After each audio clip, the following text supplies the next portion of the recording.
se retrouve aujourd'hui dans cette nouvelle vidéo de présentation de jeu avec un jeu qui nous vient tout droit de la maison d'édition Si t'inspire et qui s'intitule Diego l'aventurier des mots.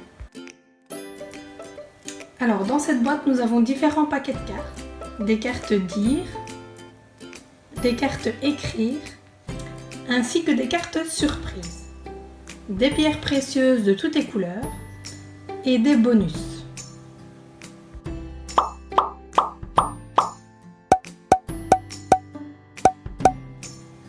Pour commencer le jeu, vous allez tout d'abord choisir si vous voulez jouer avec les cartes dire ou bien avec les cartes écrire en fonction donc des besoins de votre patient.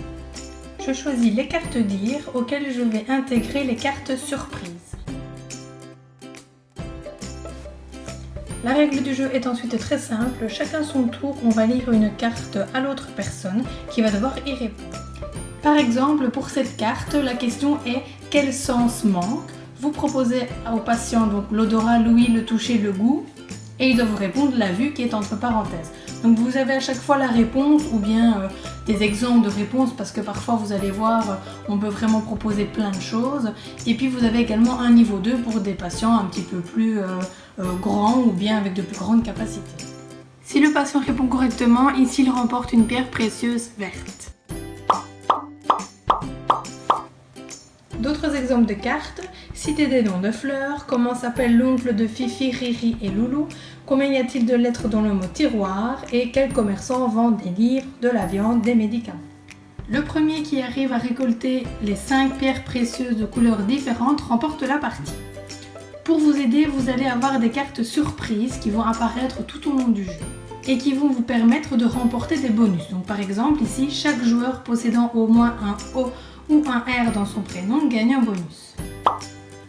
Lorsqu'on arrive à obtenir 2 bonus, on peut les échanger contre une pierre précieuse et donc là évidemment on va prendre une couleur qu'on n'a pas encore.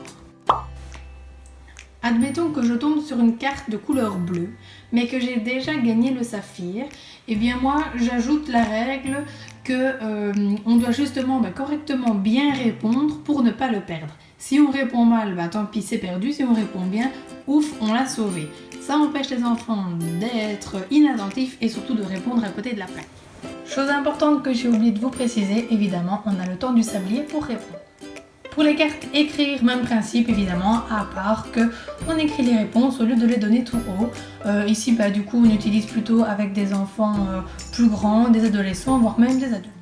Quelques exemples de cartes, écrire des noms de races de chiens, écrire les noms des différents stades de la vie, écrire des noms de nains qui accompagnent Blanche-Neige. Voilà pour ce petit jeu Diego l'aventurier des mots qui me plaît beaucoup et qui plaît beaucoup à mes patients également. Les plus petits, je le fais même avec des enfants de 4 ans et demi, 5 ans.